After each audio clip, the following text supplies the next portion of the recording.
Assalamu alaikum. This is episode 12 of the Muslim Seer podcast. Again, I apologize in advance for the really bad audio. I am driving, my hands are on the steering wheel, my eyes are on the road, and I am recording this podcast.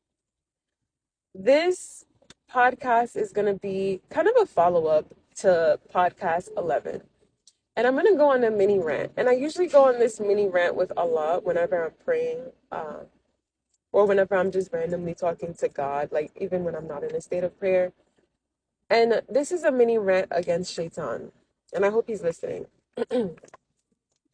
I have never in my life, I have never in my existence heard about a more miserable creature than Shaitan. How are you upset that you were amongst God's most highest ranking beings? God created another being. He didn't even compare that being to you directly. All he asked you was for your respect towards that being.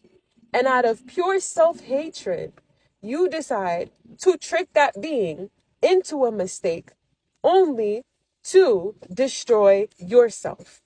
And instead of taking accountability, repenting, going back to being amongst God's highest ranking being, or amongst God's highest ranking beings, you want to drag everyone else down to hell with you.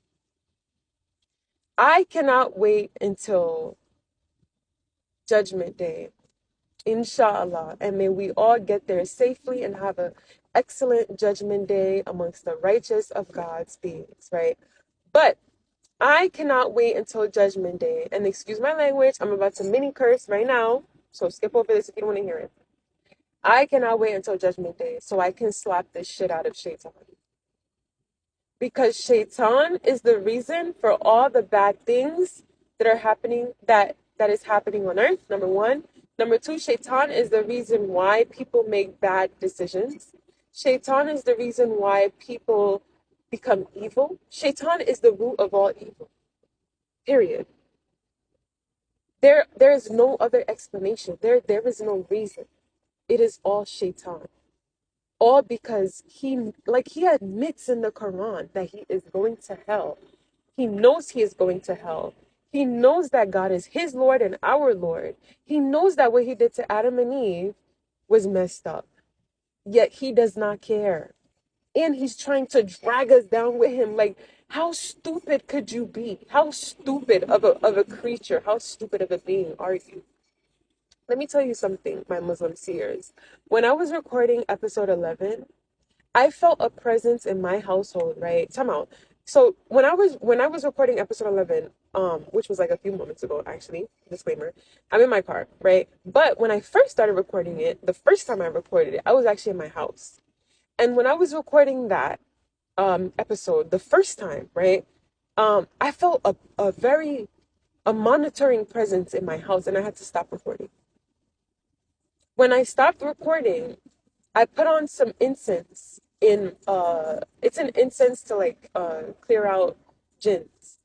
They don't like the smell of that incense, right? So I put that on.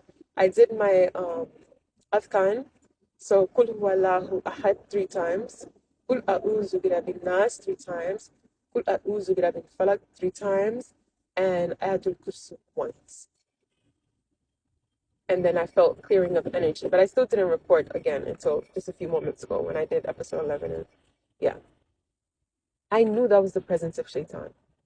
Maybe not him directly, but one of his little minions, for a fact. Because it was an intimidating presence, monitoring, almost like someone was watching me. Let me tell you something that happened to me recently.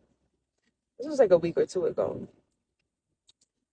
Um, my child was crying in my lap as I was feeding them. Their bottle dropped on the floor. I told my child, who is a baby, I am not picking up that bottle. You are full. You are crying. I will deal with the bottle later. Let me pat your back and burp you.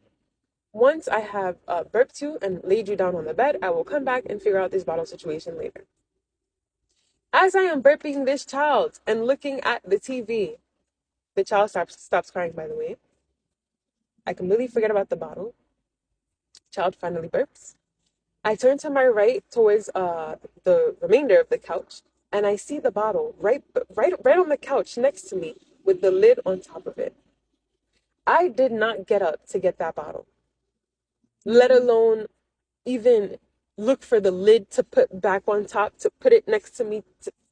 I'm Let me tell you something. When I tell you I rebuked that spirit in Allah's name, let me tell you something. Shaitan is manipulative and calculated. Because if that was anyone else, it'll be like, thank you so much, ancestors. Thank you so much, um, a spirit guide. And that would have been the invitation for that demon to come wreak havoc in your life and derail you from Allah's path. Shaitan is a master manipulator. But that doesn't mean, that he is powerful. Remember, he temporarily wins. Temporarily. He temporarily wins, Muslim seer. Shaitan is not a permanent winner. He's not a powerful being. His minions are weak. Why do you think they run in packs? Think about the most powerful person that you know. They do not run in a pack. They don't have a friend group, period. They may have acquaintances and friends, but they don't run in a pack. Shaitan is weak, and his little minions are even weaker for following something like that. Like, ew.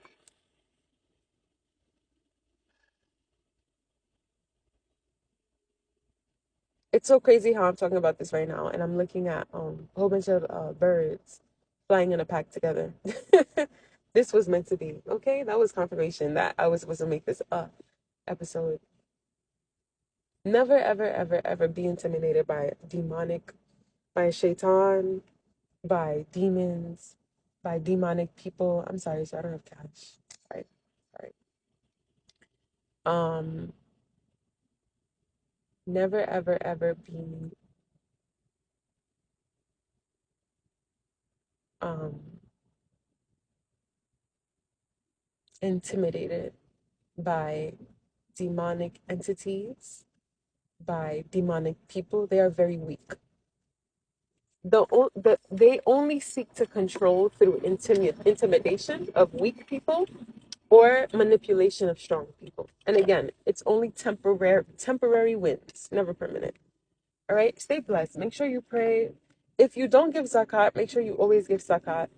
Go online to calculate how much you need to give a year. What I usually do, because I think it's 2.5% of your annual income. So figure out what your annual income is, calculate what is 2.5% of that, and divide that into monthly contributions. And every month, pick a charity to give to or a person to give to. Oh shit. Anywho, that's what I do.